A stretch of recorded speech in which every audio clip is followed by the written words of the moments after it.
В прошлый раз я закончил тем, что назвал тему сегодняшней лекции, сегодняшнего занятия. Но я традиционно спрашиваю, по прошлому есть реплики, замечания, возражения, вопросы?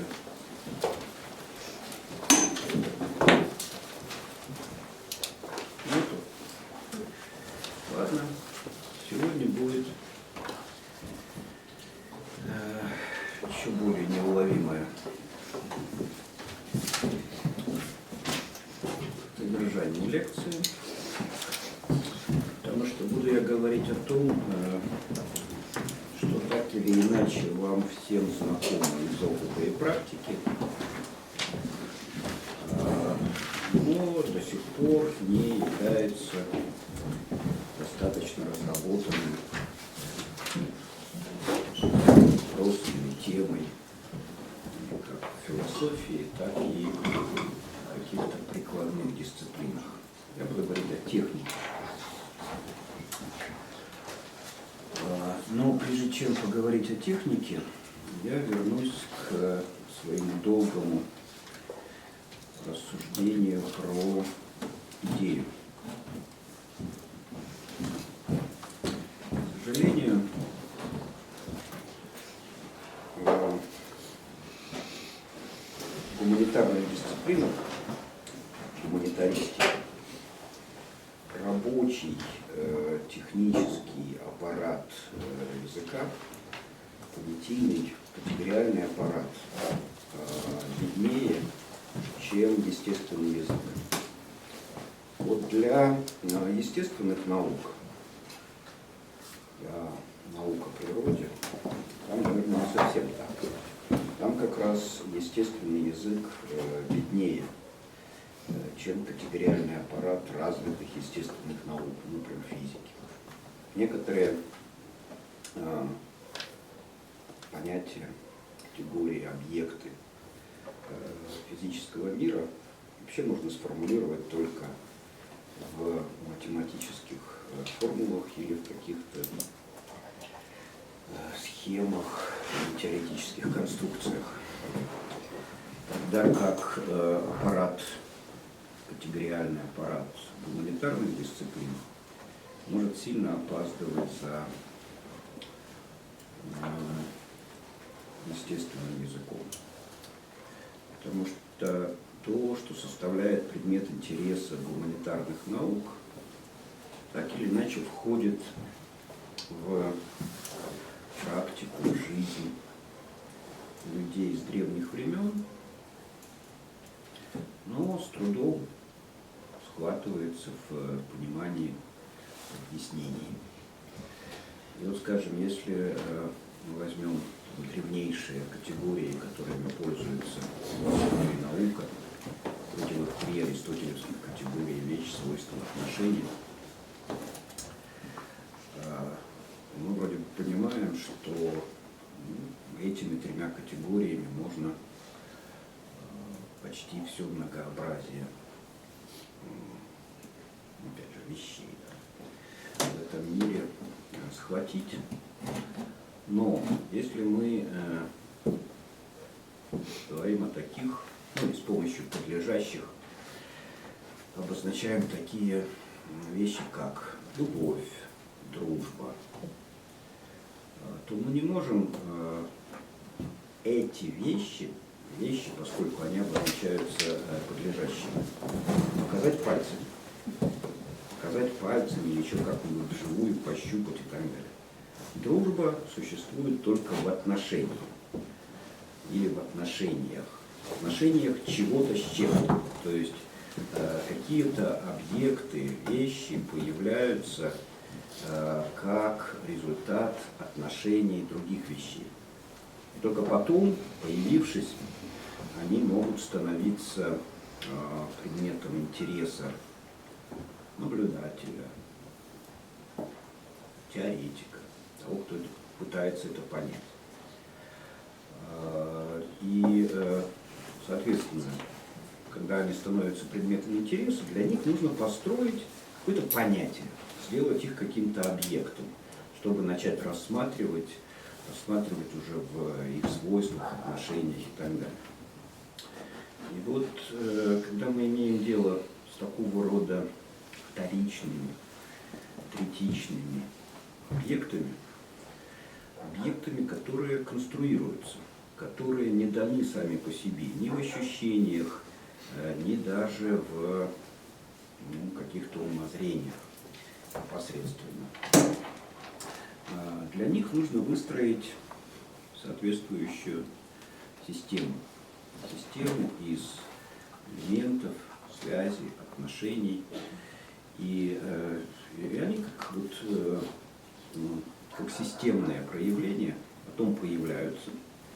Появившись, зафиксировав, мы их можем выложить на доску или предъявить в виде определения какого-то аналитического или того, которое можно изобразить каким-то образом, и после этого начинать рассматривать. Рассматривать, анализировать, понимать и объективировать. В этом смысле, когда мы изучаем, начинаем входить с школьных времен, с самых первых этапов обучения в мир, наполненный всякого рода вещами, свойствами, отношениями,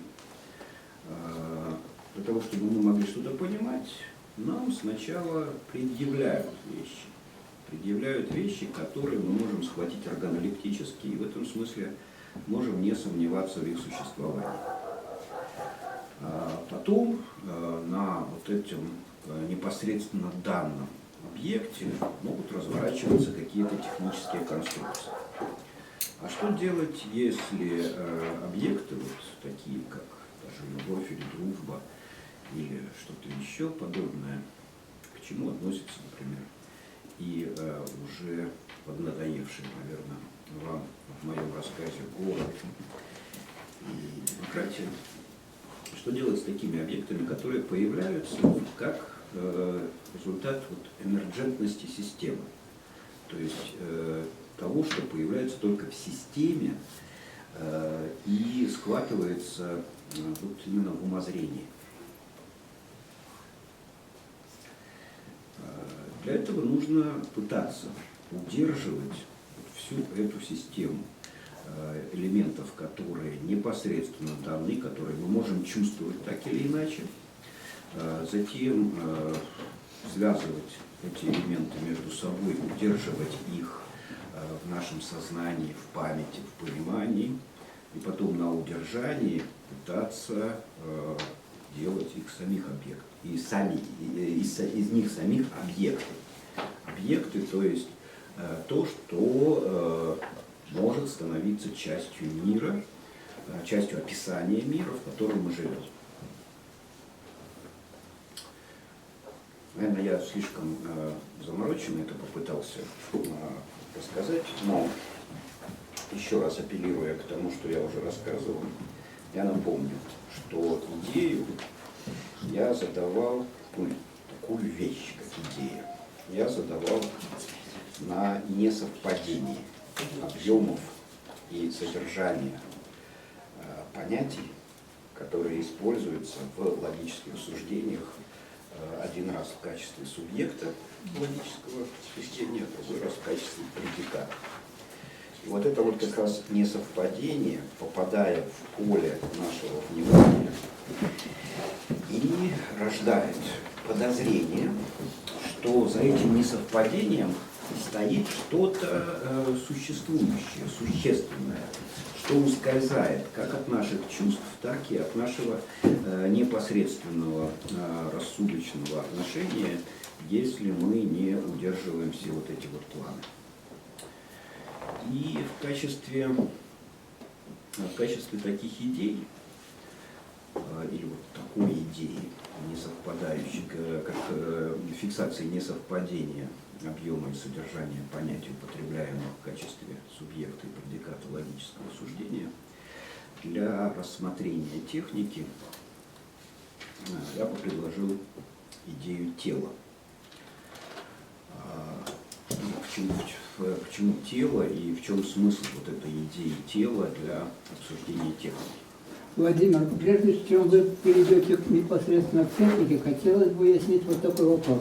Как вы относитесь к категории особенного? Вот вы, когда рассматривали, допустим, город Минск, как нечто, так сказать, содержащее нечто общее, но представляющее собой нечто единичное и, значит, конкретное, то как вы относитесь к категории особенного?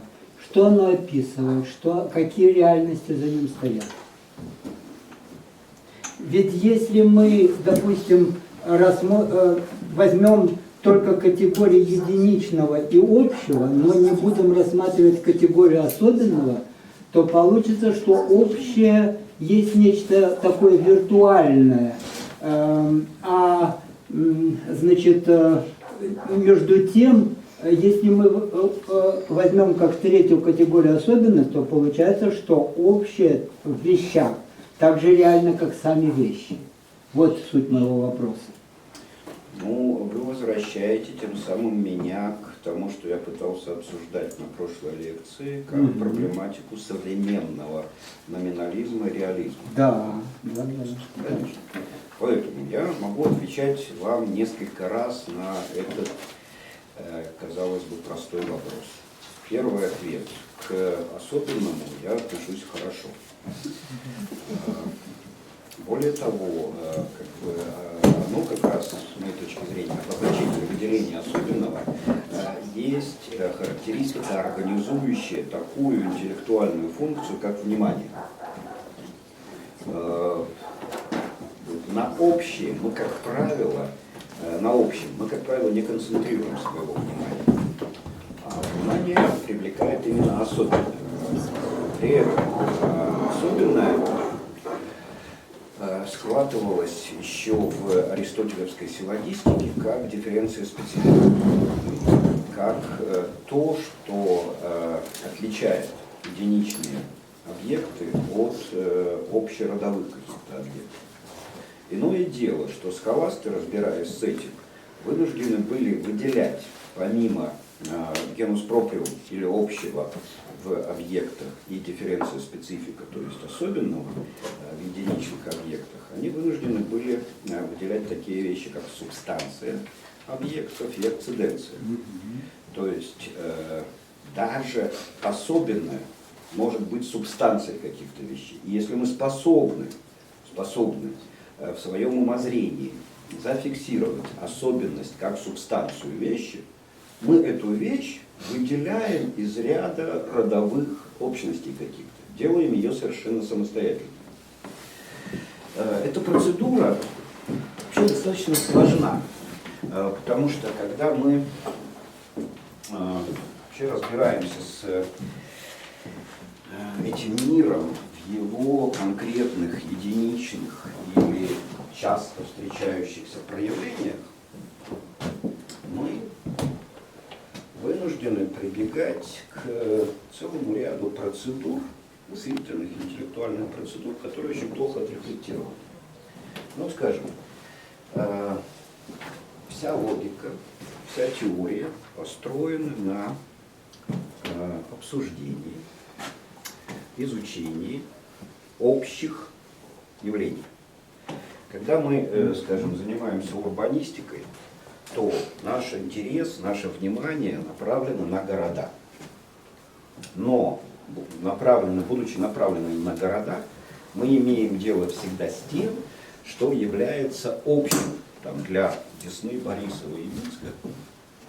И это общее мы называем родовым понятием города.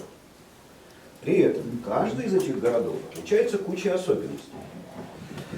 Эти особенности могут быть характерны как для одного единственного города, делать его абсолютно не похожим на все остальные, так и могут быть акциденциями, то есть случайными чертами городов, которые могут встречаться во всех городах, но не являются сущностью этих городов. Ну, например, городские стены. В средние века, наверное, Людям трудно было представить себе город без стен. Город вообще, само слово город вот в русском языке или там, в целом ряде других, в ЦИИС, например, и так далее, это что-то огороженное. Отгороженное и огороженное. Поэтому ограда, стены могли мыслиться как субстанция города. На самом деле это всего лишь случайная черта городов, историческая черта городов.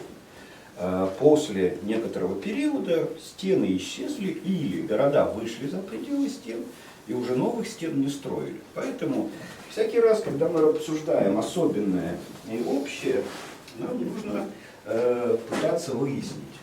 Вот это вот особенное является акциденцией, то есть случайной характеристикой того, что мы обсуждаем как общее понятие, или же это субстанция, и тогда мы должны выделить то, что мы определили как субстанция какого-то понятия или чего-то общего, что мы считали одним, в какую-то другую категорию. Так появляется многообразие объектов, и так в теории выделяют целый ряд понятий. Целый ряд понятий, которые как бы не даны в ощущениях или вот в каком-то таком простейшем умозрении. Но это если я углубился бы в рассмотрение вашего вопроса. Хотя он, мне кажется, немножко в данном случае избыточным. Я хотел про более простые вещи говорить. Так вот, я вернусь после этого экскурса к тому, что составляет предмет нашего интереса и концентрирует наше внимание на чем-то. Так вот, то, на чем мы концентрируем свое внимание, вырезая это из всего синкретического мира, из мира, который вот есть целостный какой-то, да, и мы выделяем нечто отдельное, нечто, которое способно к самостоятельному существованию. Вот это вот выделение этого отдельного, не обязательно особенного, но отдельного во всем как бы целостном мире мы можем называть несколькими разными словами. Например, мы можем называть это объектами. Объектами это то, что может быть объято, сконцентрированным на нем, нашим сознанием, да, и тем самым выделено в нашем внимании, объятое сознанием становится объектом. Объектом, частью мира, не всем миром, но тем миром, на которое как бы интенционально наше сознание направлено и на чем заточено. Поэтому вот ландшафт, там, не знаю, материк, да, а в нем, в этом материке, мы сосредотачиваем свое внимание на там, нескольких сооружениях технических, да, и обзываем это городом. Вот город становится объектом нашего внимания. Мы его объяли, и теперь нам с этим что-то нужно делать. Мы начинаем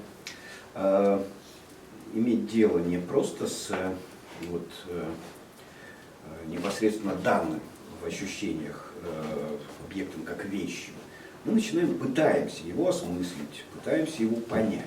И как только мы его начинаем понимать, мы можем как бы от объекта перейти к понятию. Нам нужно построить понятие вот этого, с чем мы имеем дело. Понятие тоже как вот скалька с немецкого языка begreifen, begriff, то есть нечто схваченное. Схваченное, то есть вырванное из всего целостного мира. И вот все, с чем мы имеем дело, с объектами, с понятиями, это что-то выхваченное из целостного мира, и мы пытаемся объяснить это, или понять это, через то, что мы как бы в этом пытаемся увидеть мир. Мир во всем его там как бы целостном многообразии.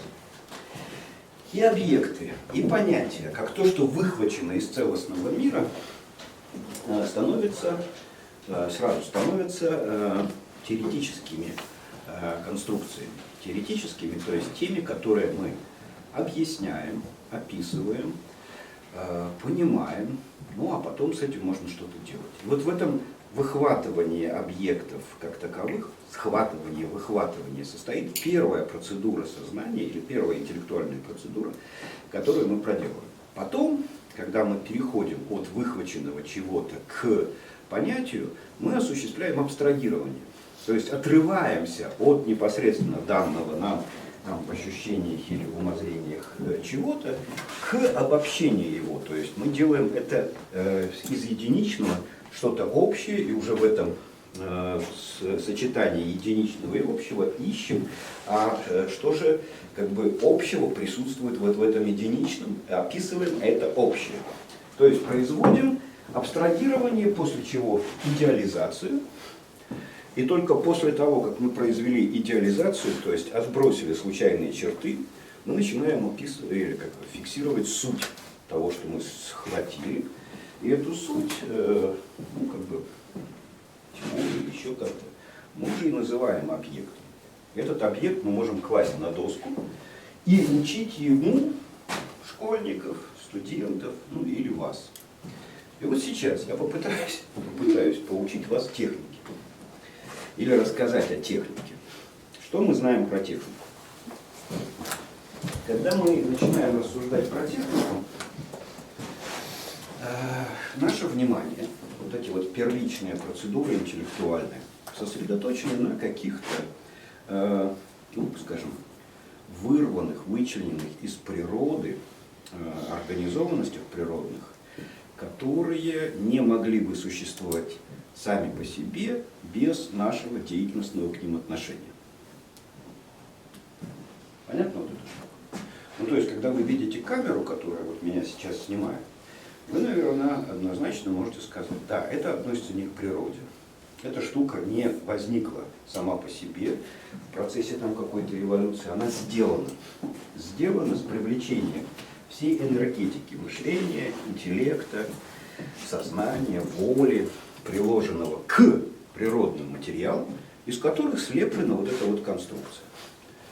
Но примерно то же самое мы можем сказать о заостренной гальке, с помощью которой первобытные люди, ну, например, так, не знаю, оттирали мясо от костей у убитых животных.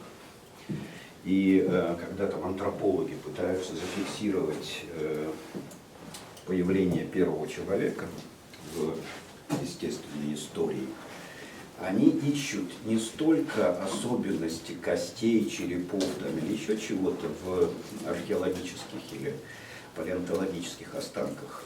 Они ищут такого рода свидетельства технического воздействия на природу, как заостренная галька или заостренная и обожженная палка, которую можно колоть и причинять ущерб живым существам в большей степени, чем просто сорванная ветка и так далее. Вот это вот искусственное привнесение чего-то в существующее без участия человека мы и можем называть техникой. Но всякий раз, имея дело с такого рода вещами, мы имеем дело с какими-то телами. С какими-то телами, которые поддаются категоризации или абстрагированию, идеализации как искусственные вещи. Обтесанная заостренная галька, заостренная палка, сделанное колесо, которое в природе не встречается, ну и даже искусственно поддерживаемый на протяжении многих дней и лет огонь в пещерах. Это все свидетельство искусственного отношения, то есть техники. А сегодня вы, когда гуляете по улицам, идете в лес, когда-нибудь видели нетехнический лес? Вот говорят, что автохтонных, или как это еще называется, реликтовых лесов на планете уже почти не осталось. В редких местах. Ну, в Беларуси, например, там в ядре Беловежской пущи, наверное, что-то можно найти. Да и то там ходят лесники, которые отбирают больные деревья, производят определенную санацию леса и так далее. То есть даже Беловежская пуща. которая происходит вроде бы от реликтового леса, то есть она никогда не была посажена человеком. На сегодняшний день представляет собой достаточно искусственное образование. Там ведутся санитарные рубки, лесоразработки, кормушки ставятся для лосей, зубров и так далее. Не говоря уже про то, что за пределами Беловежской пущи почти все остальные леса посажены человеком или испытали воздействие на себе человеческой деятельности. Но раз это так, то тогда можем ли мы сегодня где-нибудь на планете действительно считать, что сохранилась так называемая нетронутая природа? Вот Тьяр де Шарден вслед за академиком Вернадским утверждает, что уже этого невозможно себе представить, потому что если мы имеем дело с нашей планетой, то эту планету как объект тела, предмет нашего интереса, мы представляем себе в виде матрешки, упакованных друг в друга сфер. Есть ядро, где текут термоядерные процессы. Над ядром надстроена литосфера. За литосферой следует, если из минеральных вещей, гидросфера и атмосфера. Но, согласно Вернадскому и Тьеру де Шардену, над минеральными сферами существует биосфера, то есть это сфера жизни, а вот над сферой жизни еще существует техносфера.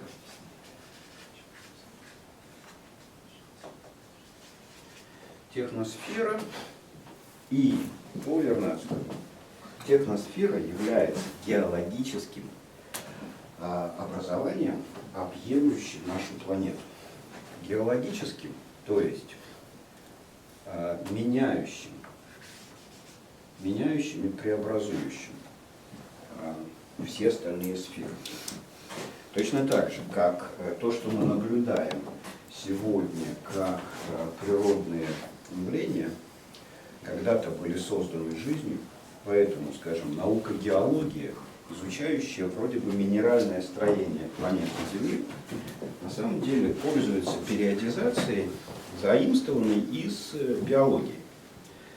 Потому что те минералы, то есть то, что не живое, не относящееся к царствам растений или животных, изучается геологами, как правило, имеет происхождение, связанное с воздействием на литосферу, гидросферу и атмосферу биологических процессов. Мел, нефть, уголь, да и не только эти вещи, которые имеют определенное органическое происхождение, но даже, скажем, газовый состав атмосферы, химический состав и pH среды океана мирового, это то, что создано биосферой, животными и растениями, которые паразитируют на этом всем. Ну а техносфера, к тому же, это все еще преобразует. То есть она использует все вот эти вот предшествующие или упакованные в эту матрешку сферы по-своему, превращая всю планету в технический объект. Я понятно выразился? Но ведь в это трудно очень поверить.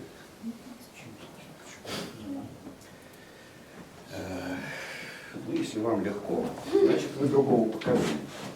Мне, который начал учиться в 50-е годы, когда экология, слово было известно, но относилось оно отнюдь не к тому, что мы сегодня считаем экологией, а всего лишь к исследованию биогеоценозов или взаимоотношений в популяциях животных и растений.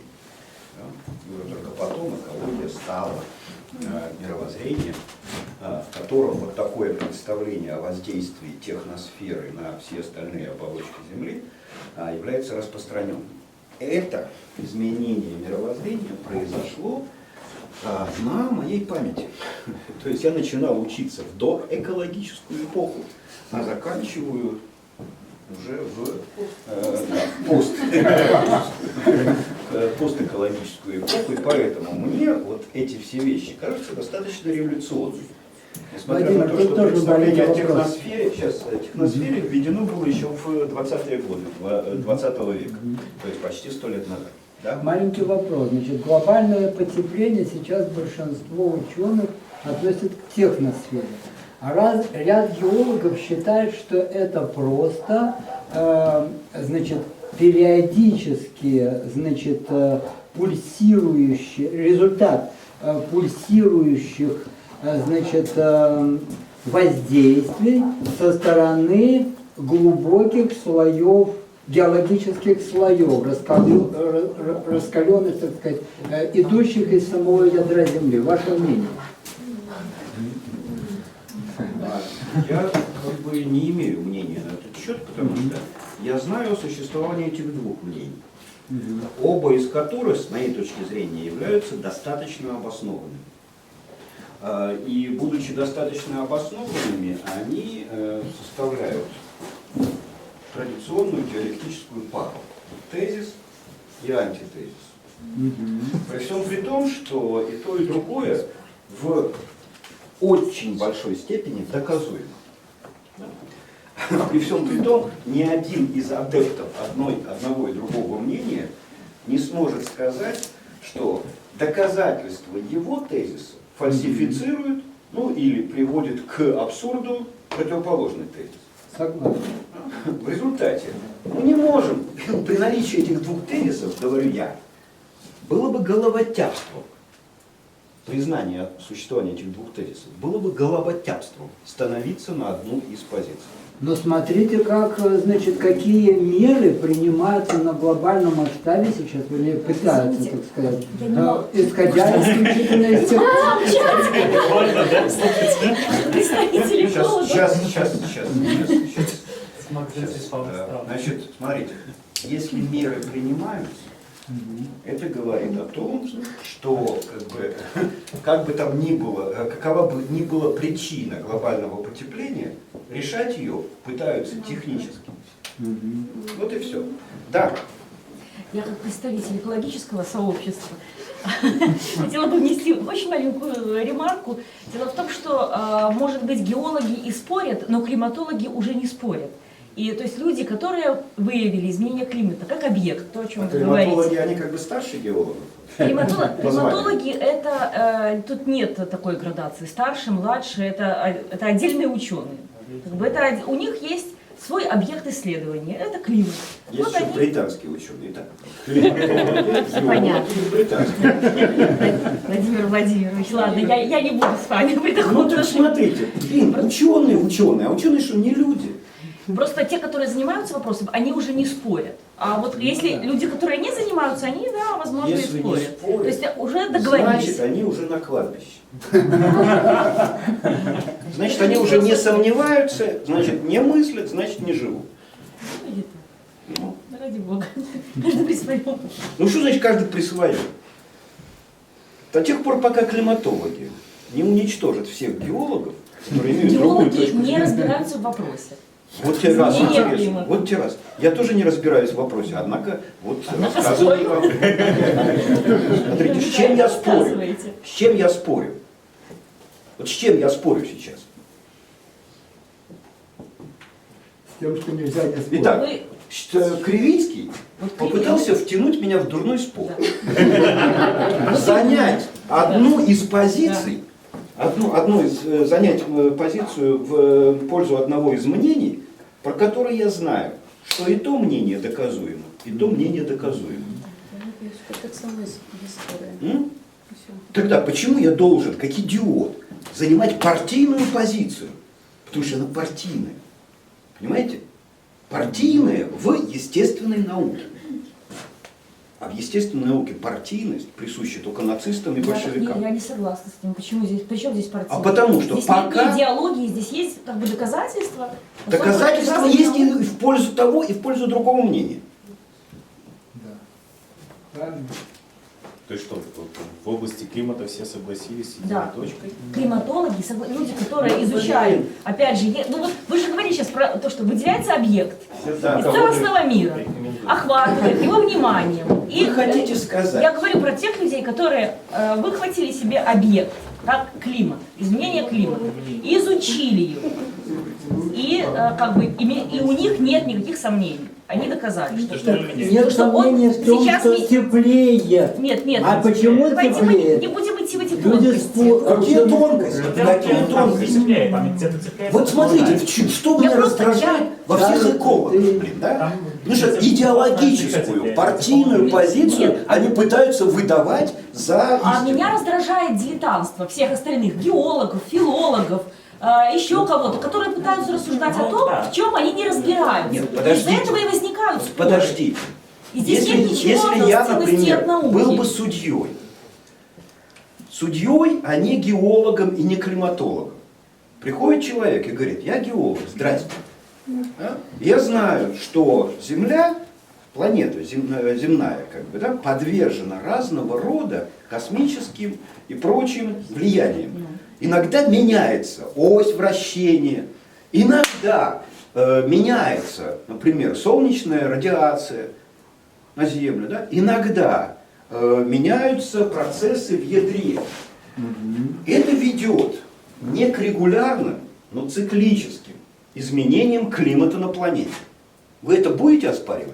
Нет, конечно. Отлично. Тогда они говорят: и вот сегодняшнее потепление основано на этих нерегулярных, но циклических изменениях.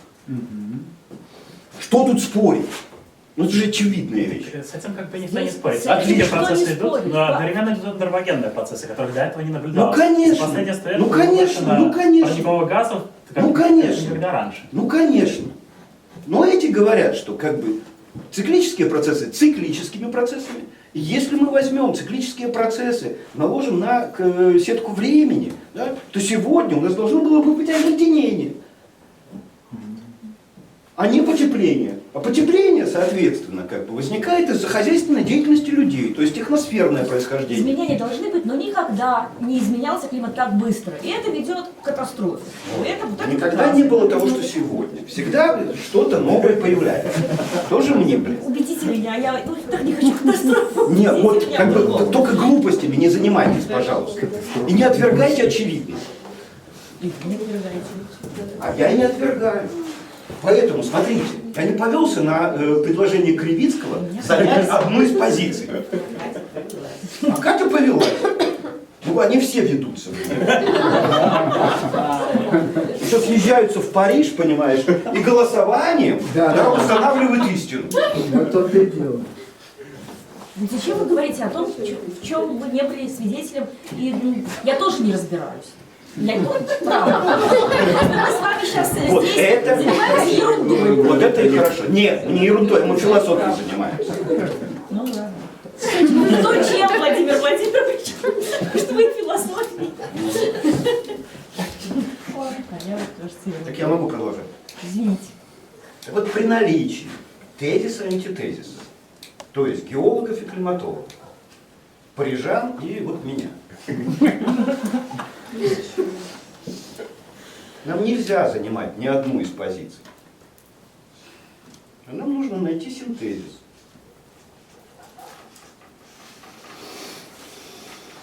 То есть не отбрасывать истину или достаточно как бы доказуемые вещи, которые содержатся в одной позиции, при этом не нанося ущерба другой позиции. Нужно считаться с доказательностью и тезиса, и антитезиса. И разбираться с этим. Но это разбирательство может быть, ну скажем так, по отношению к техносфере, по крайней мере. Потому что техносфера, согласно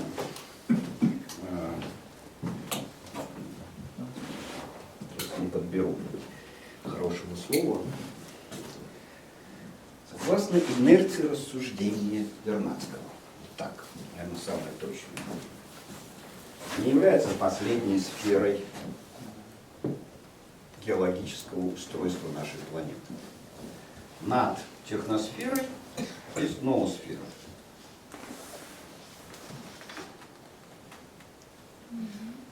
Что такое ноосфера? Ноосфера, или сфера разума, это то, откуда мы берем энергию для процессов, протекающих в техносфере. Понятно ли этот тезис?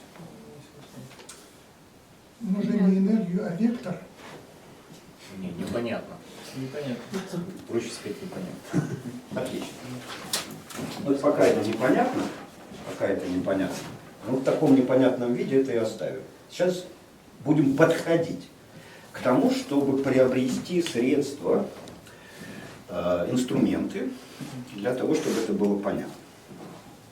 Для этого нам понадобится из вот этого обсуждения категория сферы. Смотрите, категория сферы, как общая категория, общая часть литосферы, гидросферы, биосферы, техносферы и ноосферы. Да? Что в данном случае означает сфера? Пространство. То, что не имеет границ. Да? По крайней мере, внешних, а внутренние границы сферы или среды, иначе говоря, да, определяются тем, что составляло предмет нашего интереса, вырезанного нашим вниманием и объятого интенциональным сознанием. То есть сфера или среда противостоит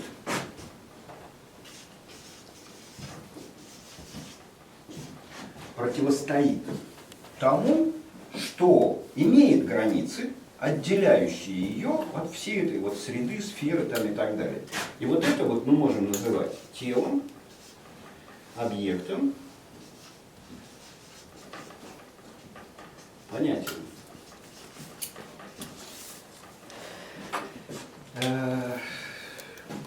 Описать это только категорией тела недостаточно сложно, поэтому я буду использовать в данном случае слово «тело» как абстрактное наименование и имя того, что противостоит сферам или средам. Понятно? И сферу я тоже переназову. Назову ее средой. Для того, чтобы понимать, что такое техника, нам обязательно и непременно необходимо пользоваться вот этой категориальной парой. Среда и тело.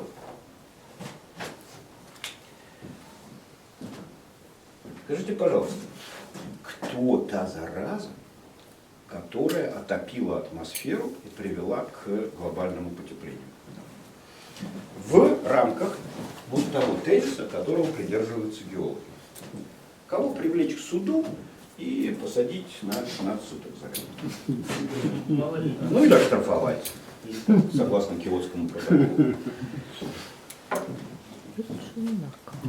Вот смотрите, странная штука, да? Мы говорим, это сделал человек. Ну или как человек, как обобщенное имя человечества, да? Это подлое человечество. Когда-то, украв огонь у грозы, да, в лесу, начал его поддерживать и отапливать атмосферу. Потом им огня показалось мало, дров показалось мало, они начали топить углем, потом нефтью, потом еще там и так далее, построили огромнейшие заводы, выбрасывающие кучу СО2 в атмосферу, создали парниковый эффект. Для того, чтобы справляться с парниковым эффектом, им надо было еще больше энергии, ну и так далее, и так далее. Да? А кто конкретно виноват?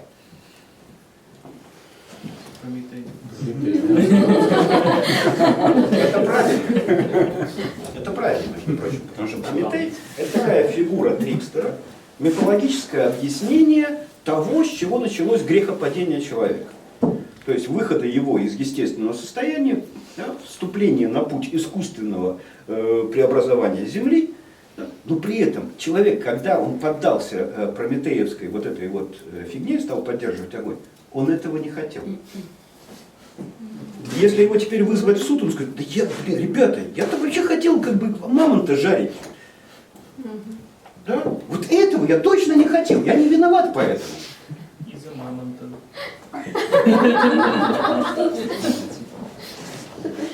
Ну ладно, это как смешно получилось, правда? А теперь скажите, пожалуйста, вот вы можете написать страничку текста? Эссе, например, по материалам этих лекций. А 10 страничек. А потом можете книжку написать про это. С легким пересказом введения в философию. Можете. Скажите, а вы можете, кроме книги, написать библиотеку книг? Кто написал библиотеки книг? Придется привлечь друзей. Вот смотрите, человек, наделенный сознанием, наделенный волей, наделенный разумом, способен отвечать за то, что он делает. Он, например, способен отвечать, как он в своей книжке все перебрал. Ну или наоборот, правду рассказал. За это с него можно спрашивать, его за это можно награждать или на костер отправлять и так далее. То есть он в принципе отвечает за это. А кто создал библиотеки и сферу чтения? Мы говорим с вами про сферы и среды. Сегодня мы не можем себе представить нормального человека, не Маугли и не олигофрена, имбецила, идиота, вне сферы чтения. Когда-то можно было не уметь читать, но сегодня это невозможно. Мы все с вами являемся телами в сфере или в среде чтения. А кто ее создал, среду чтения? На саму. Вот смотрите, кто-то первым, как Прометей, да, начал сохранять огонь. Он отвечает за огонь, и в этом смысле за то, что бифштекс из мамонта подгорел, например, или там оказался вкусным из крови. За это он может отвечать, и за это с него можно спрашивать. А вот за отопление атмосферы и за глобальное потепление с него спросить нельзя. Это получилось в результате его деятельности, но никогда не было его целью. И вот, когда мы говорим про эти две категории, то не надо понимать под категорией среды, ну, например, то, что наивные экологи, или то, чему учат наивные учителя экологии в школе, да, как окружающую среду или среду обитания.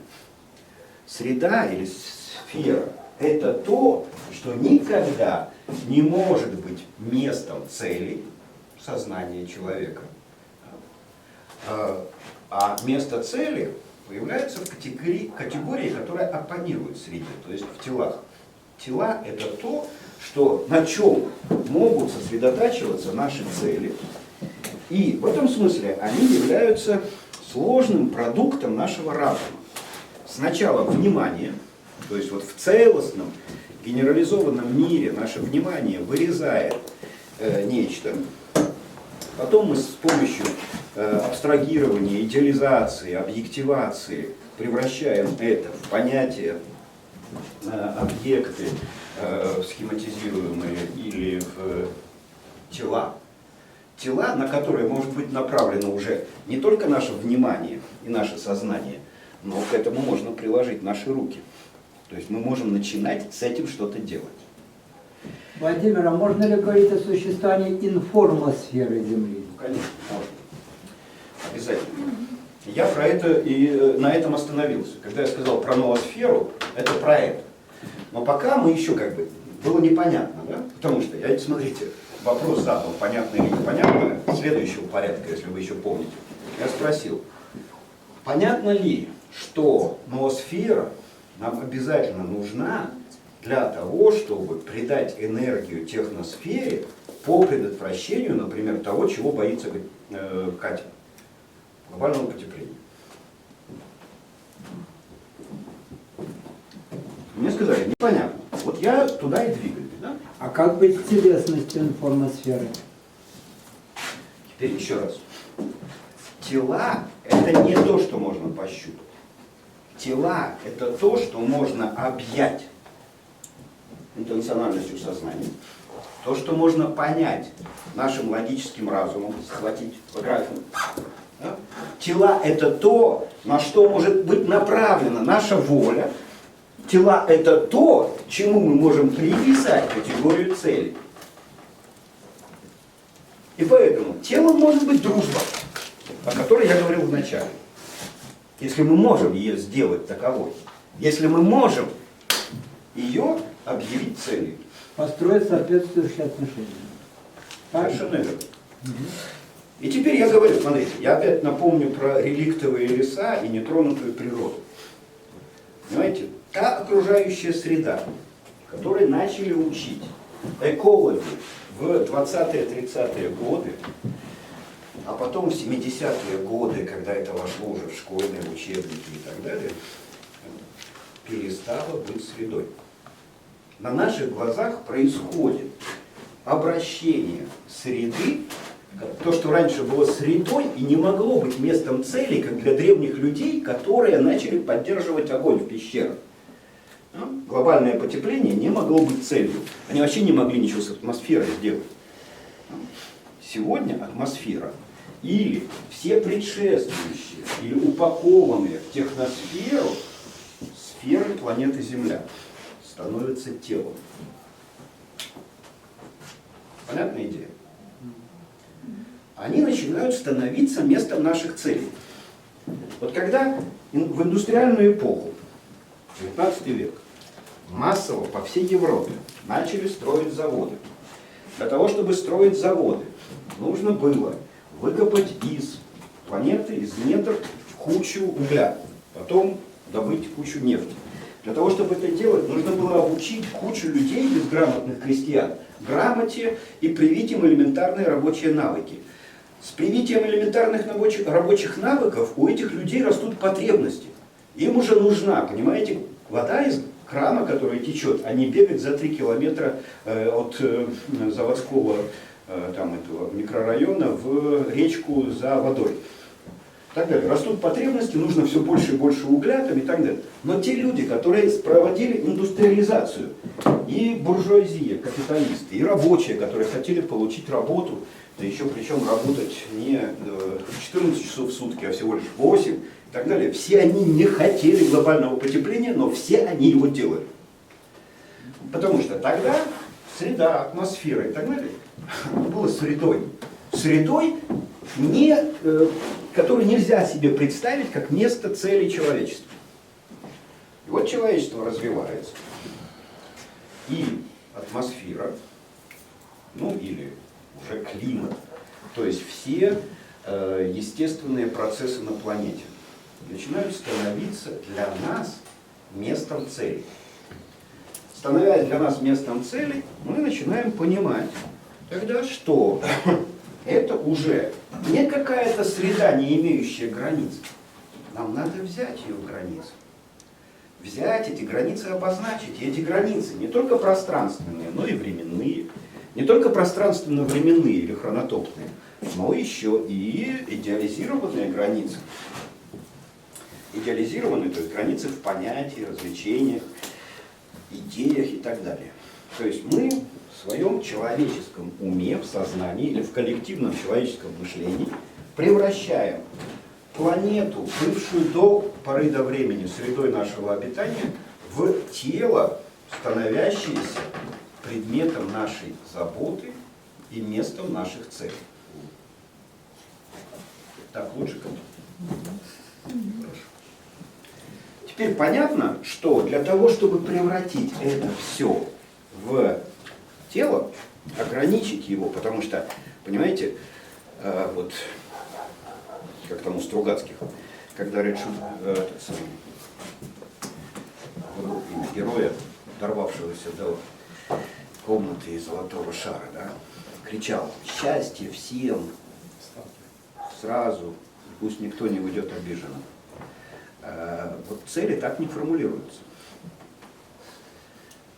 Есть целая куча разного рода учений в современных там, дисциплинах дисциплинах, которые изучают менеджмент, управление и так далее, да, как осуществляется целеполагание. Это все на уровне знаний, там, при желании можно освоить, ничего сложного в этом нет, правда, и умного тоже ничего в этом нет, но тем не менее. Так вот, цели появляются из того, что мы берем потребности или мотивы в определенных условиях. И фиксация или обозначение этих условий и являются границами тех тел, на которые мы можем воздействовать своей деятельностью. Сначала в мышлении выставляем эти границы и тем самым делаем их объектом своего как бы действия, воздействия. И вот таким образом тела становятся предметом техники. И тогда, разобравшись с этими категориями, мы возвращаемся к самому нашему началу. Итак, идея. Идея, которая фиксируется нами как несовпадение объема и содержания понятий, используемых в качестве субъекта и предиката в логическом суждении, направлена как на общее, идеальное, теоретическое понятие, с одной стороны, ну то есть, когда мы говорили про демократию или про город, на понятие города. Понятие города – это то общее, что есть в Борисове, Десне и Минске, и что нельзя отнять ни от Борисова, ни от Десны, ни от Минска. И если это отнять, они превращаются из города в нечто другое. И в то же время идея направлена на Минск, единичное, конкретное. То есть не идеальное, не теоретическое, а на конкретный Минск, в котором прокладываются дорожки, вело, или, там, скажем, выносятся заводы из городской черты за город, или устанавливается магдебургское право и самоуправление, там, ну и так далее, и так далее. Идея направлена на эти вещи, но дальше, как только мы понимаем, что квазиестественное поселение людей, возникшее само собой, потому что, знаете, вот есть такая дисциплина, градостроительство, она лукава и несет в себе самой противоречие и обман. Сколько ни пытались запихнуть города в техническое отношение строительства городов, города росли. Понятна разница между строительством и ростом, да? Растут деревья, а строят машины. И вот города не подчиняются строительной логике. Можно построить несколько улиц, кварталов или еще что-нибудь. Но после этого город оестествляется и начинает жить своей жизнью, не подчиняющейся ни проектировщикам, ни градоначальникам, и губернаторам там, и так далее. Они начинают жить. И поэтому никто не планировал медиков 30 миллионов. А когда, я помню, город Ленинград, нынче его переименовали назад в Санкт-Петербург, в нем строили метро. А я, начиная со студенческих лет, а потом первые годы в ЛИИШТе, занимался проблемами метрополитена, хоть и большей частью диспетчерами движения, но по сопричастности со всеми остальными вещами тоже. Так вот, метрополитен в Ленинграде строили красивым. Красивым, с оформлением станций там соответствующих и так далее, и так далее. В какой-то момент стало понятно, что станции, которые построили, да, они уже не вмещают всех людей, которые должны ездить в метро, их надо расширять. Их начали расширять, соответственно, вся красота этих станций потребовала к себе эстетического отношения. Проектировщики, архитекторы, которые строили эти станции, они же были грамотными людьми, они там учитывали пропорции, золотое сечение, там еще какую-то фигню, да. А когда вот выстроенная станция, да, потом расширяется в одну и в другую сторону в 2 раза, чтобы пропускать поезда, которые, соответственно, стали длиннее. Все эти пропорции летят к чертовой матери, поэтому если сделать ее в том же оформлении, ну, в общем, все архитектурные замыслы летят к черту. Тогда стали думать, а почему, собственно, мы настроили таких коротких станций в Ленинграде? Да потому что в сталинские времена, когда все существовало в планах, плановая экономика, плановое градостроительство и так далее, город Ленинград должен был вселять в себя 2 миллиона человек.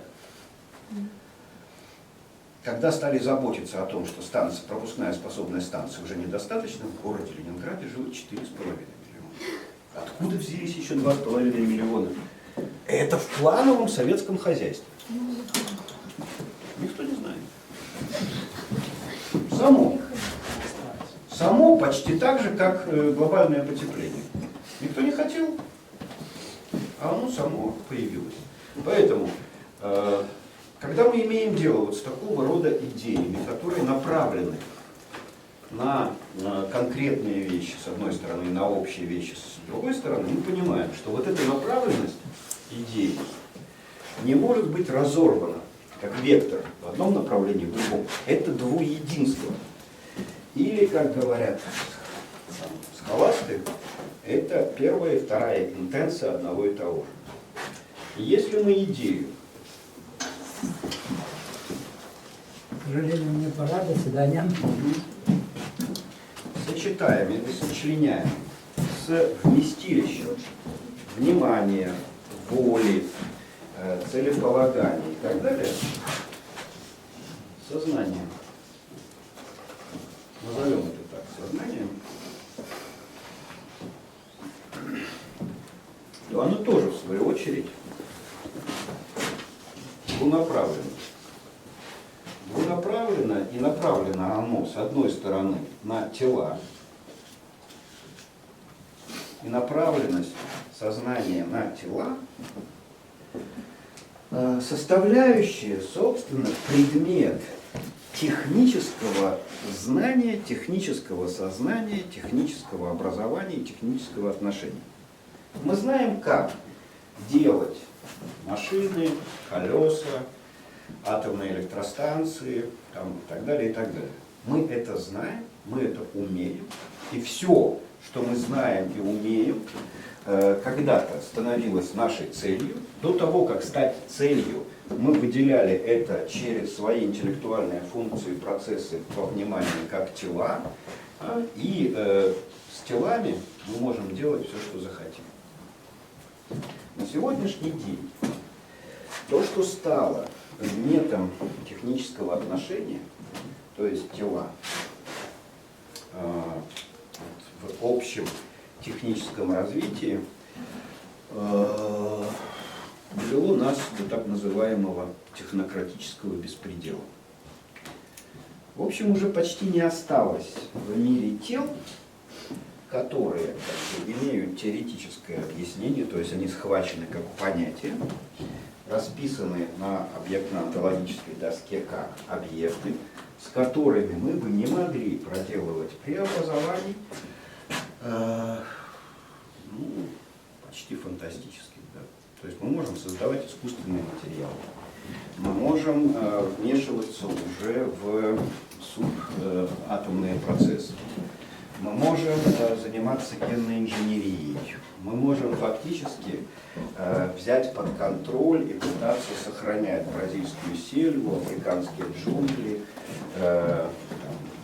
глубины Мирового океана и так далее, как бы в первозданном виде.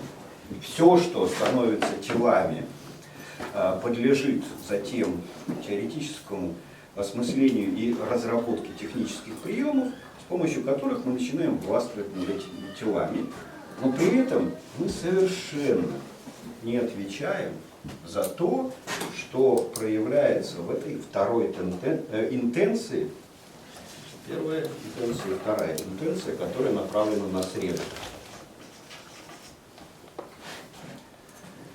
Вот смотрите, значит, целями буржуев XIX века было производство чугуна, строительство заводов, обогащение, даже тех политиков, которые позволяли инвестировать в эти заводы, у них тоже были цели, ну, например, там, скажем, достижение социального согласия, мира, там, и так далее, и так далее.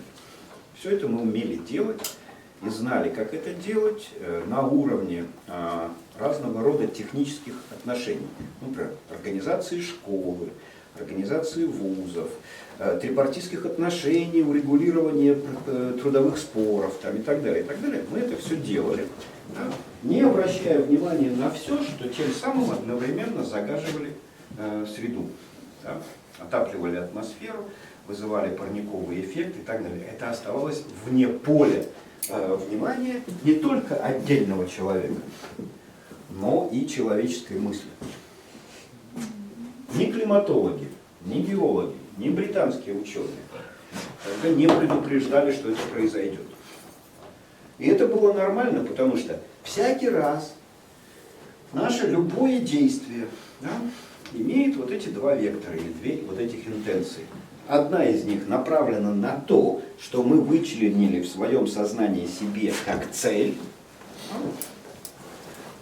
и тем самым вырезали из мира как тело, приобрели это фактически в свою собственность и распоряжаемся этим как своей собственностью. А все остальное, оно не наше, оно вне поля нашего внимания. Там нельзя располагать своих целей, их некуда просто располагать своих целей. И оно происходит само собой. Само собой, но в результате наших действий, которые мы не осознаем. Теперь понятно? Отлично.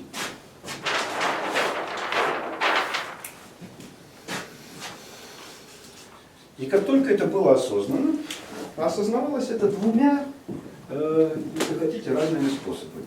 С одной стороны, это осознавалось геологами. Академик Вернадский по своему научному происхождению, бэкграунду был геологом.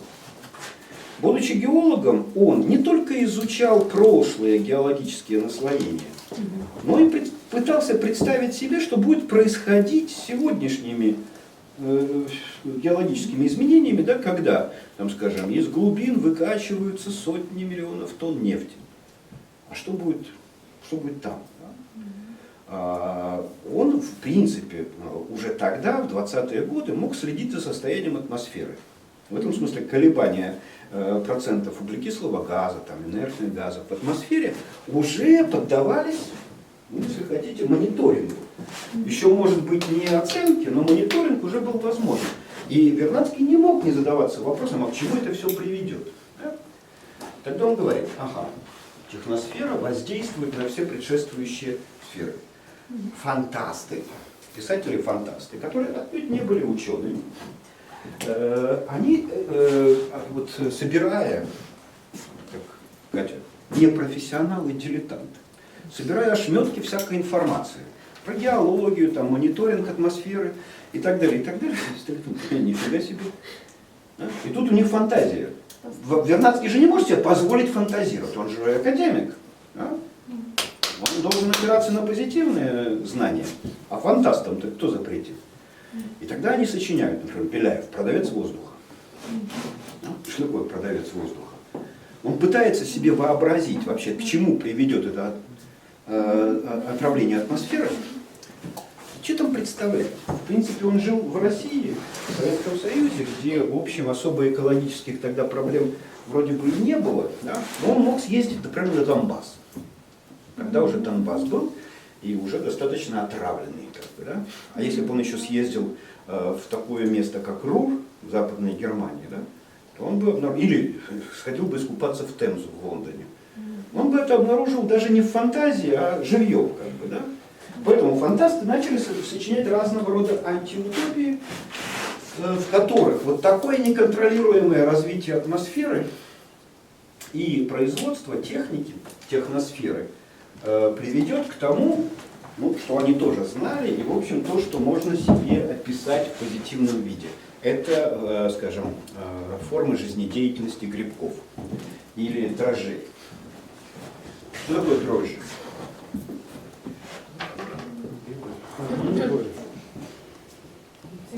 Ну, маленькие тела такие.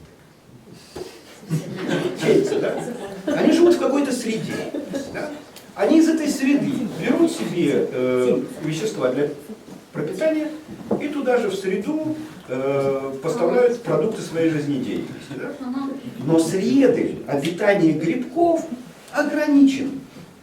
Ну, например, куском теста, да, в которых их поселяют, дрожжевых грибков там. Или заткнутой этой самой банкой с брагой. Да? Раз это презерватив надели, как бы, вот, и уже деваться некуда. Да? Среда оказалась замкнутой. Могут ли грибки, эти самые дрожжи, побороться за выживание?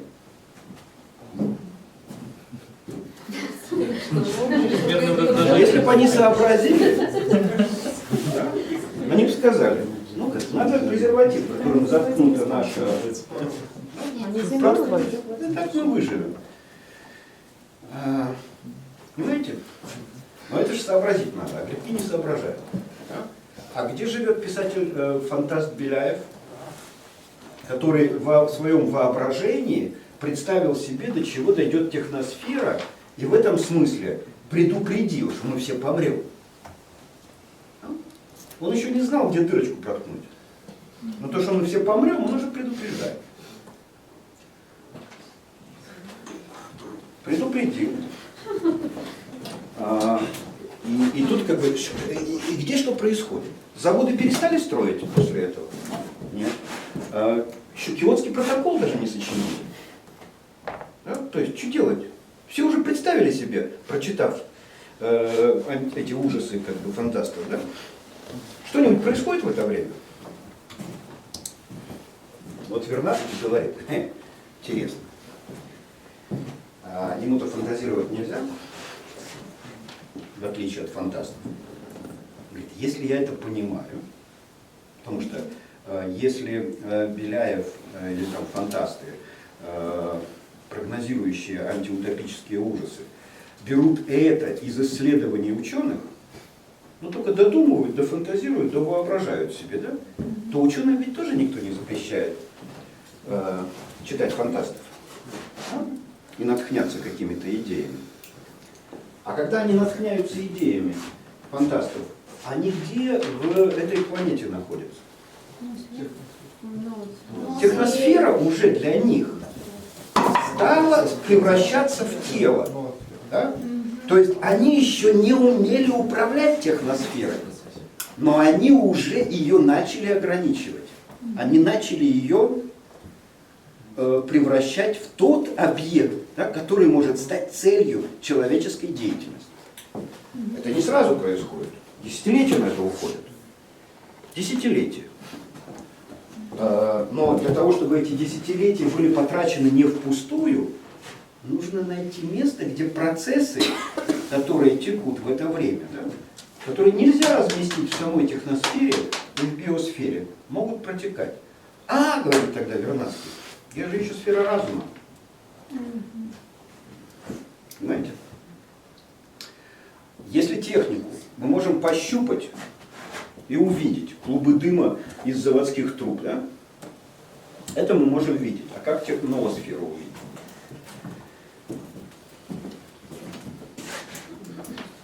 И что в ней происходит тогда?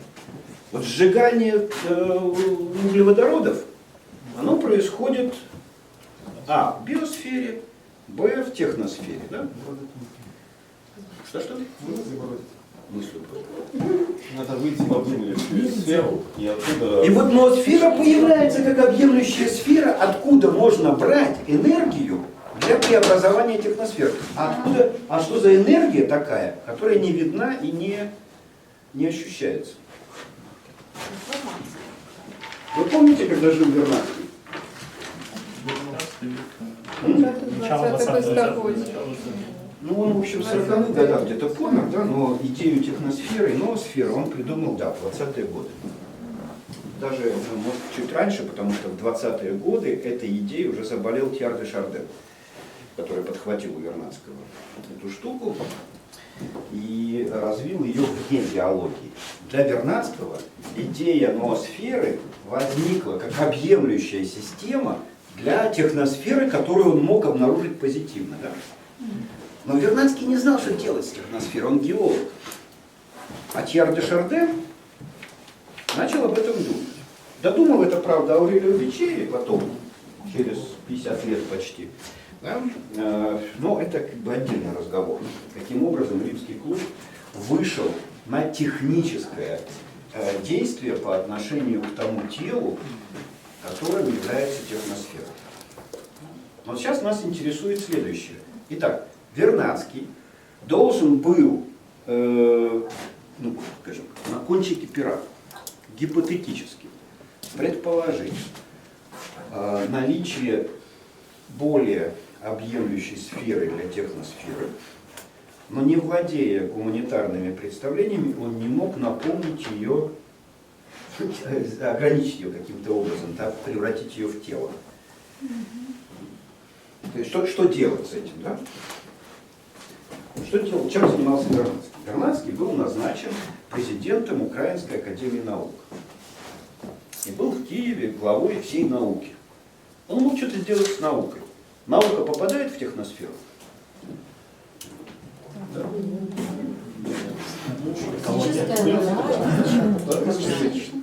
Вот не спешите. Пришлось новую науку делать, экологию.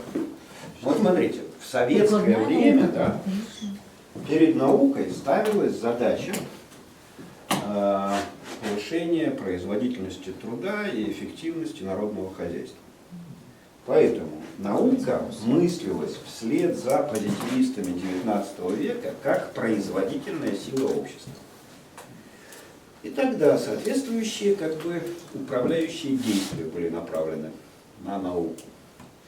И до сих пор наука является таким телом. Она стала телом управляющего воздействия еще где-то в конце XVIII века. Наверное, с появлением, массовым появлением таких вещей, как Академии наук, сначала во Франции, там, в России, потом еще где-то в немецких княжествах и так далее, и Гумбольдтовского университета. Наукой стали управлять. Наука стала телом, на которое можно было направлять техническое воздействие. Например, скажем, поощрять издание одних книг и запрещать другие. Или стимулировать написание докторских диссертаций по одним темам и ликвидировать другие. И до сих пор все управляющие воздействия на науку, вот так вот и строятся. И Вернадский, в принципе, мог это делать. Мог это делать, казалось бы, да, но очень непонятно в техническом отношении. То есть теории развития науки или теории того тела, на которое воздействуют его управляющие действия, его какие-то поступки, у него не было. Но его и не могло быть, если нам ограничиваться одной только техникой. Техникой, которую мы начинаем схватывать и понимать как объект, двигаясь по этим маленьким системкам. Системкам, связанным с, например, идеей и ее направленностями, двунаправленностями на разные вещи, да? Или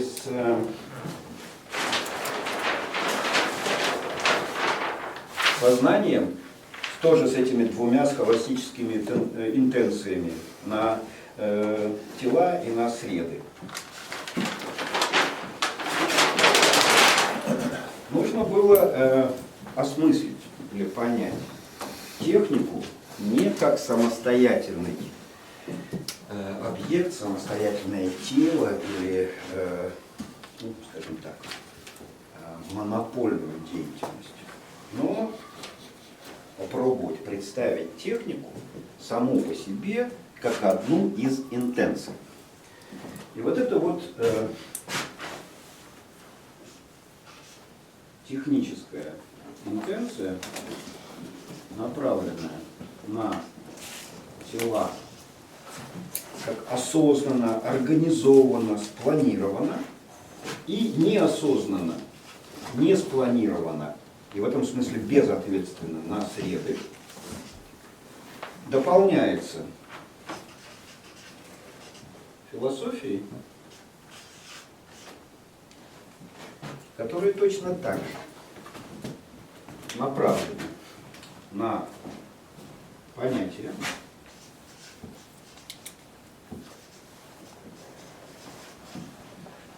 которые в данном случае являются или объекты, аналогами тел,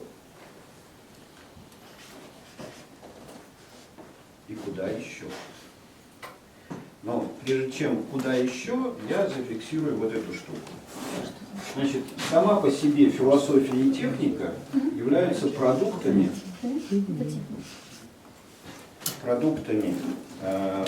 двунаправленности, двуединства, интенциональности идеи, которая направлена, с одной стороны, на рационализацию мира.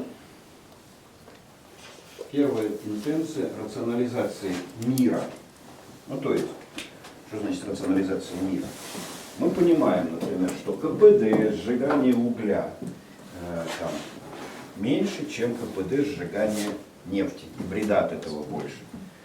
Поэтому мы рационализируем производство тепловой энергии, переходя с угля на нефть. И технически это устраивает. Или, там, скажем, мы понимаем, что, скажем, инжектор в автомобиле гораздо эффективнее, чем карбюратор.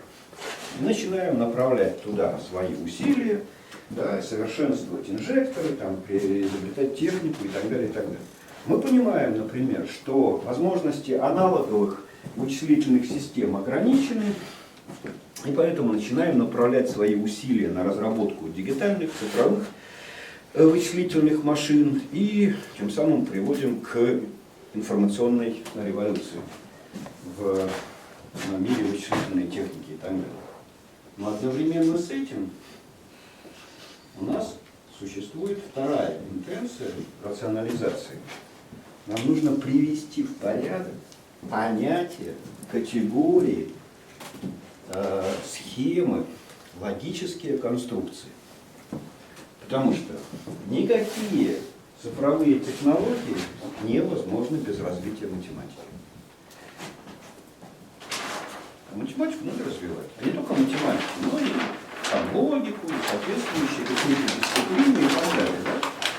Поэтому философия – это не просто философия как дисциплина, которую преподают как ненужный довесок там, в любых вузах.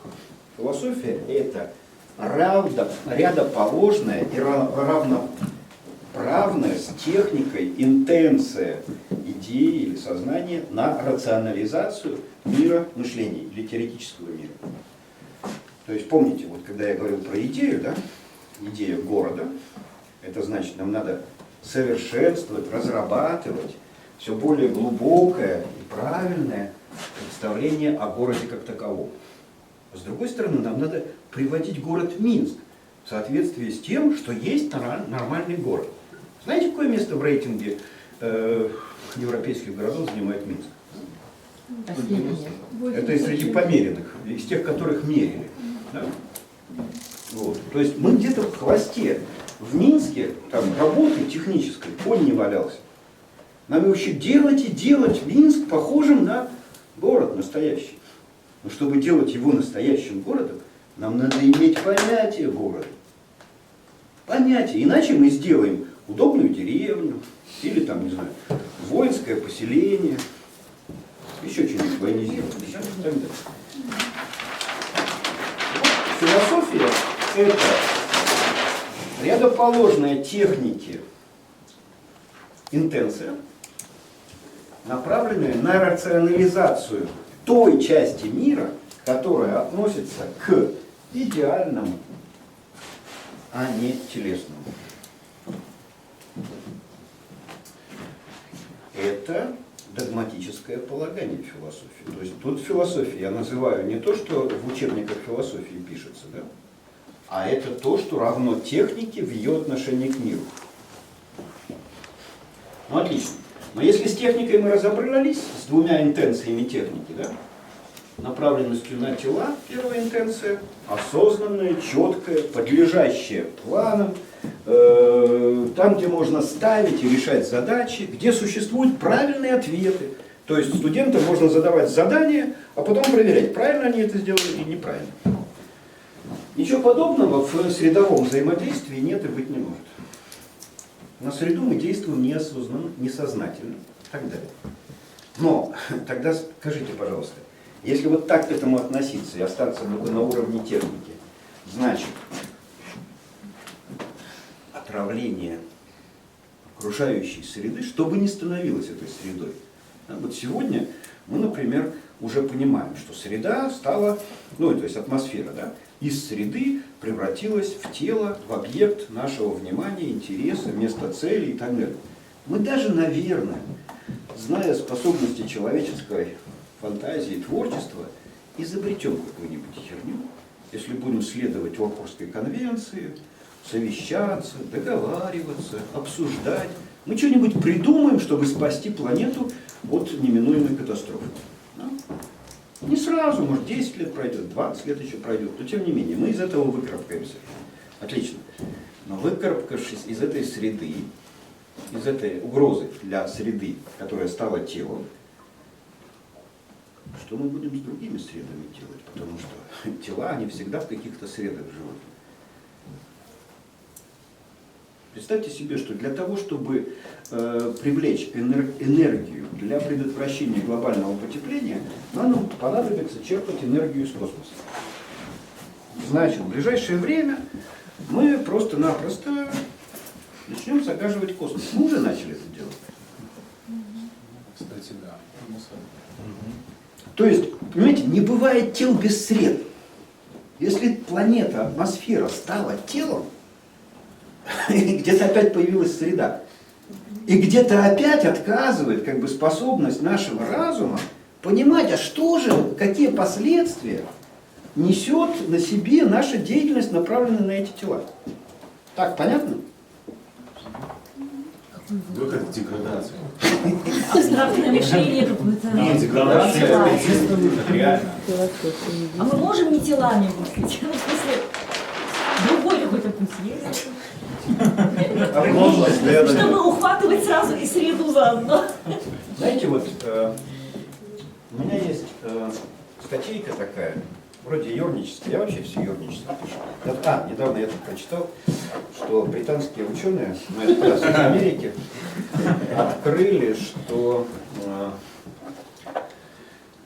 как же это там называлось, желание постоянно шутить и вот относиться с юмором ко всему прочему является болезнью. Вот я очень глубоко страдаю от этого.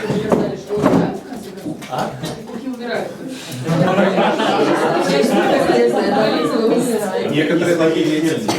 Ну, это британским ученым. Я за это не отвечаю. Вам просто понравилось.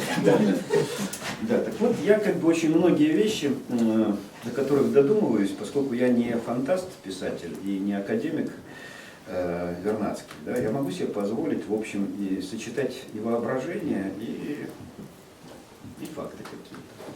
Поэтому по многим вещам я просто шучу или издеваюсь. Ну вот, например, у меня была такая статейка «Мыслят ли методологи?». Поскольку методологи, смысл существования методолога в том, чтобы мыслить, то я и начинаю сомневаться. Время? Я не успеваю все рассказать. А есть масса интересных вещей. Вот тут с подачи Марка Бернштейна я посмотрел фильмец такой украинский про конформность, конформизм и зомбирование. Ну как можно заставить людей поверить в то, что говорит телевизор, да? Ну и там на психологических экспериментах, достаточно известных, на конформизм показывает, как человека элементарно можно заставить черное называть белым, белое черным там, и так далее. Да? Ну и вот фильм длинный, более часа, там, значит, Я, в общем, заснул в процессе. К концу я просыпаюсь, потому что там начинаются интересные вещи. Но есть люди, которые могут противостоять этому, которых никак не заставить называть белое черным и наоборот. Спят посреди. Нет, быстро засыпают. Это хорошая гипотеза, но ее там не было.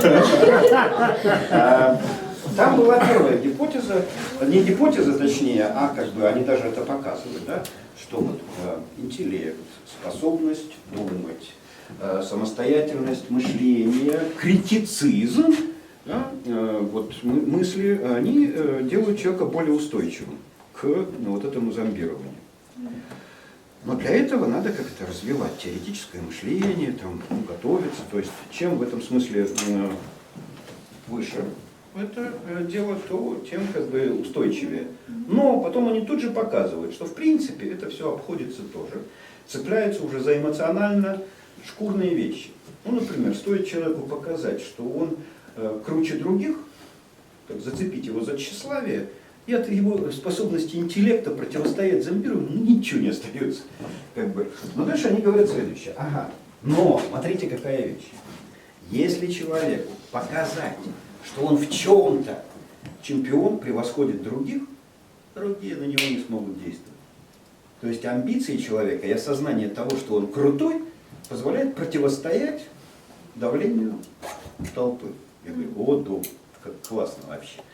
Мы же в летучем университете пытаемся мало того, что интеллект развивать, как бы, да, так еще амбиции прививать своим этим самым слушателям.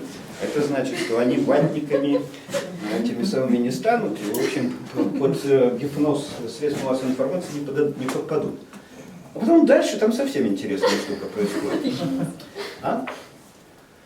И они рассказывают, говорят, тетка, в общем, не особо там, как это, 7 пядей во лбу, да? Звезд с неба не хватающие. Скромная, без особых амбиций. Попадает в ситуацию, в которой как бы, большинство поддаются этому зомбированию, конформности, да, и называют белый шар черным. Не попадает под это дело. По единственной простой причине. Он говорит, а я сомневаюсь. Понимаете, какая штука? Вот все говорят черное, черное, а я вижу, что белое. Я не знаю, кто прав, я или они. И видит белое. И не называют белое черным. То есть не столько интеллект высокий, и там всякого рода изощрения, не столько высокие амбиции и высокомерие, что типа я выше других, поэтому другие, мелочь пузатые, не могут вообще внушить мне там дурной мысли, да? А просто способность к сомнению. Способность к сомнению. К сомнению в чем?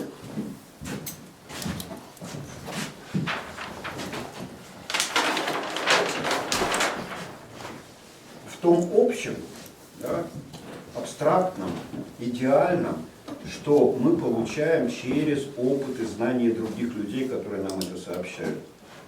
И способность сомневаться в том, что видят мои собственные глаза. И вот эта способность сомневаться, или то, что человек таскает сомнения с собой всегда, дает ему возможность не попадать под гипноз авторитета, давление толпы, средств массовой информации и так далее. Но это было отступление. А сейчас, возвращаясь к этим вещам. Вот смотрите, у нас как это, везде парные интенции. На этом я закончу. Идея имеет две интенции. Одна называется техникой. Это техническая интенция. Вторая, условно, я ее называю философией, потому что сюда же, в эту философскую интенцию попадает вся теоретическая наука. И, в общем-то, не только теоретическая наука, но и такие теоретические дисциплины, как философия, богословие, психоанализ, наукой не являющийся там и так далее, которые направлены на понятия и объекты идеальные, с одной стороны, а с другой стороны, вот я здесь пометил, понятия, которые являются аналогом тел для технической интенции, а что является аналогом средств для философской интенции. Для философской интенции аналогом сред является само мышление. То есть философская интенция обязана мыслить мышлением. Об этом, что это такое мыслить мышление и зачем это надо, мы будем говорить уже в следующий раз. А чтобы завязать начало и конец сегодняшнего обсуждения, я вернусь к категории ноосферы и к тому вопросу, который я задал и на который получил отрицательный ответ.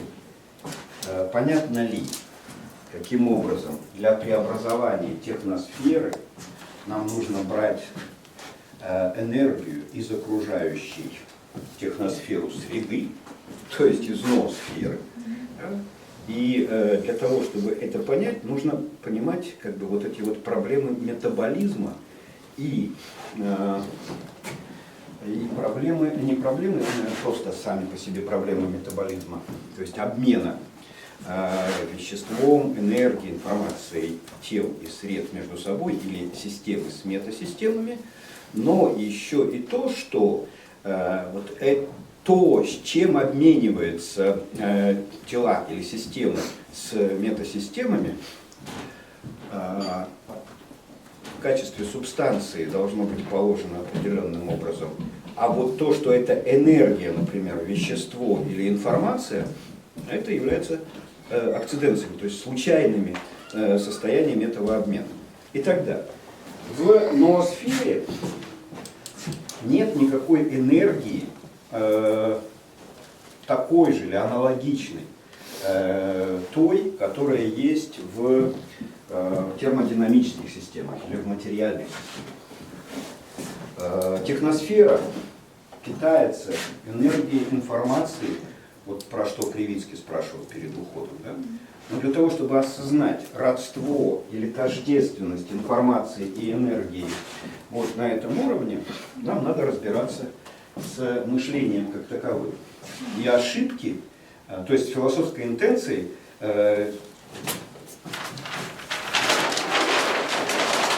философской интенцией как таковой и с той второй философской интенции внутри философии, которая направлена не на понятие и категории, а на само мышление. И главной ошибкой на этом пути является обратное отождествление, когда мышлению приписываются субстанциональные характеристики термодинамических или материальных систем. То есть, когда мышление пытаются мыслить как материальное. Все, на этом я закончу. Ну, собственно, как бы вот эта схема должна была быть результатом сегодняшней лекции и сегодняшнего занятия. В этой схеме как бы несколько элементов. Идея, о которой мы говорили все предшествующие занятия, техника, философия, это 2-3, РУ, техники, тела и среды, это 4-5, и понятие и мышление 6-7. Ну и, соответственно, 6 интенций. Вопросы, реплики, замечания, возмущения, шельмования, да? Значит ли это, что когда ноосфера тоже будет объята, да, ограничена, что понятия тоже станут техникой, да? Или что-то будет еще сверху ноосферы?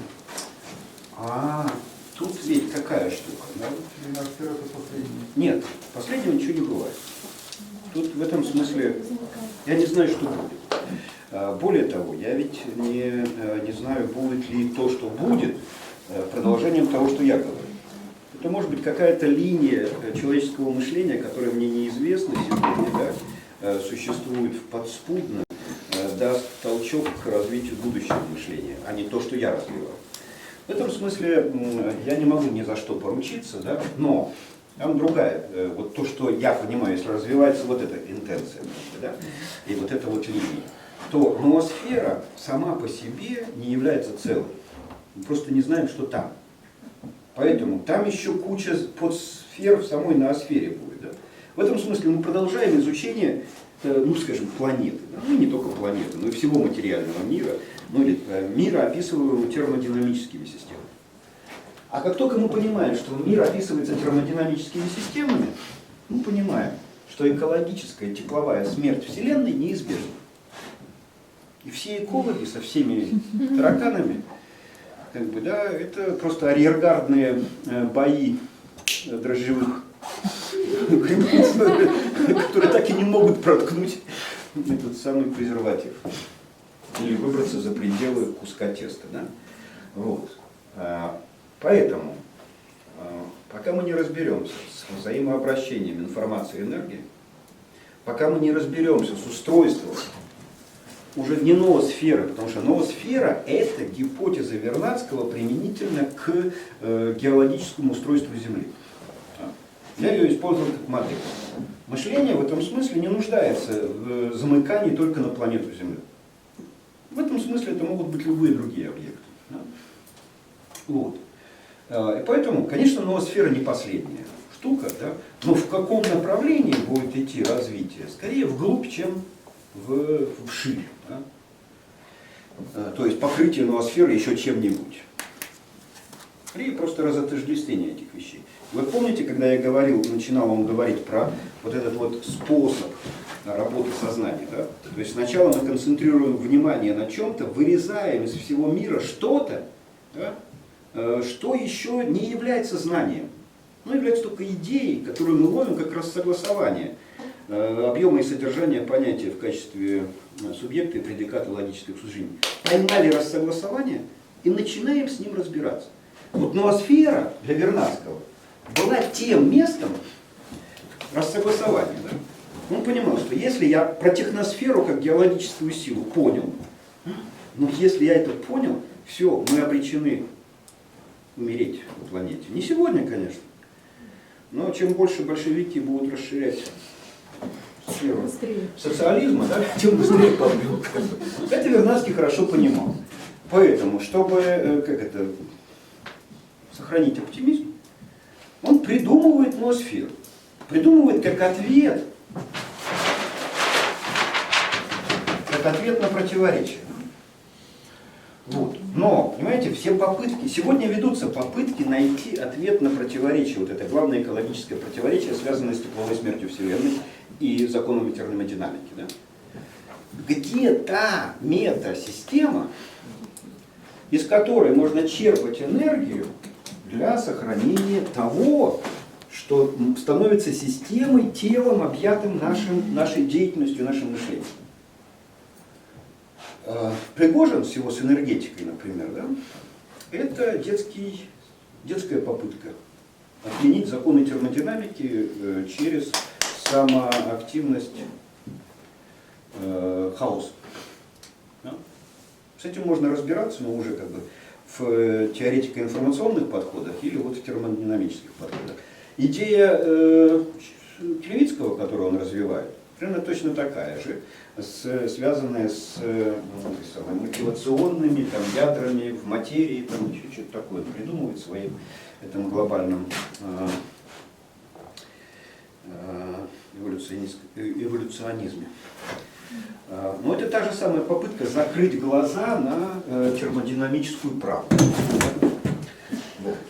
Поэтому нам нужно, не отказываясь от термодинамики, которая является главным антитезисом всем попыткам изменить техносферу, не выскакивая в энергетически богатую другую среду, да? А найти синтезис для этого. Ну и думаю, что усилиями разных наук внутри философской интенции мы пытаемся сейчас найти инструменты, пока не технику воздействия на это тело, но инструменты для того, чтобы с этим справиться. Еще? Да. Ну, вот, если посмотреть последний рисунок, вот можно вот, да, и вот тут, ну и как и везде, в общем-то, наблюдается парность. И вот хотелось бы узнать, просится, что должна быть какая-то парность идеи, то есть другое воздействие. Нет, ну знаете, магия чисел, возможно, существует, но я в ней ничего не понимаю. Я разворачивал идею. И вот на протяжении, сколько, Галина Вячеславовна, лекций? 6. На протяжении 6 лекций я ее разворачиваю, как клубочек такой. Потом оказывается, что концов там несколько, 6 штук. Вот. И никакой магии чисел. Еще пару лекций потерпите. Так, я обозначил, да, чем мы занимаемся следующим? А? Будет разоблачение магии.